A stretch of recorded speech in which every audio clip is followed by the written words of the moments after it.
right, this is our final project for our biostatistics class. We've had a great time together and we've loved doing this project together. In our group, contributing is John Doxey, Caleb Harris, Jorge Ubuldi, Tyler Hafen, and Eli Heath.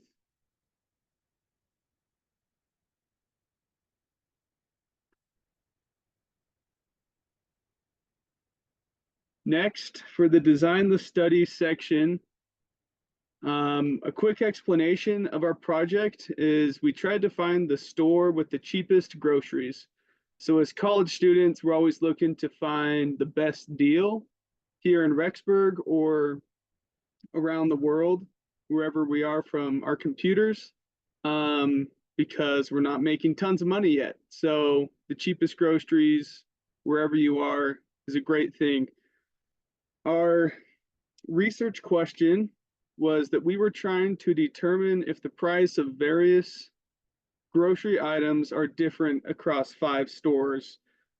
So we wanted to find which grocery items were cheapest at which stores. Doing that, we used an ANOVA test, and our population was all grocery prices.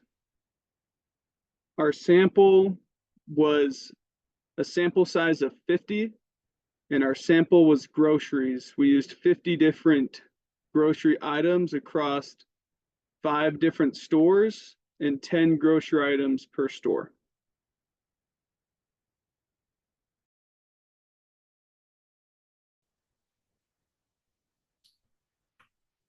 So in the next step of our statistical process, the data collection step in our final project, we started by dividing a store to each member of our group, and we found the prices for each of our different food items for that specific store, and it kind of gave us some variance with it. We actually found a little bit of difficulty near the beginning when we went through the different stores because we originally were going to use Winco as one of our stores. However, they did not have the online option we were looking for, and with all of us being remote, we wanted an accurate kind of statistical status with our project, and so we wanted an online version to each of the stores we were working on. And so we did have to switch around some stores to get that effectiveness in our study. We desired variation in the items we used to see the overall pricing of the stores, because again, we want to find the cheapest option that we can find. And this variance was widely ranged between apples, Doritos, or even baby formula. Like we spread out pretty widely throughout different categories and found effective stuff that has use in many college students. And so that was our data collection for our project.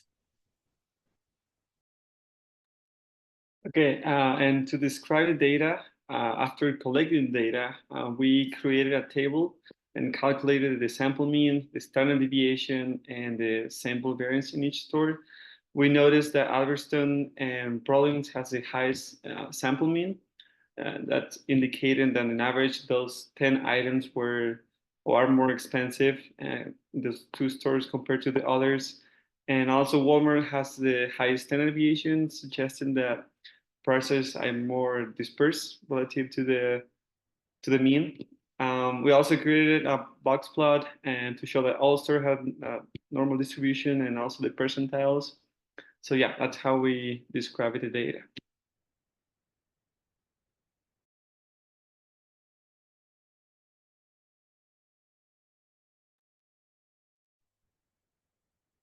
And then for the make inference, our null hypothesis was all means are equal.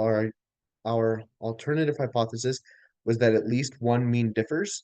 And we really tried to test that hypothesis test, and we actually got a p-value that was pretty high. It was near 1, which is like pretty high for when we're testing all our alternative hypothesis, which means that we actually had insufficient evidence that at least one mean differs. So we decided to fail to reject the null hypothesis. So yeah.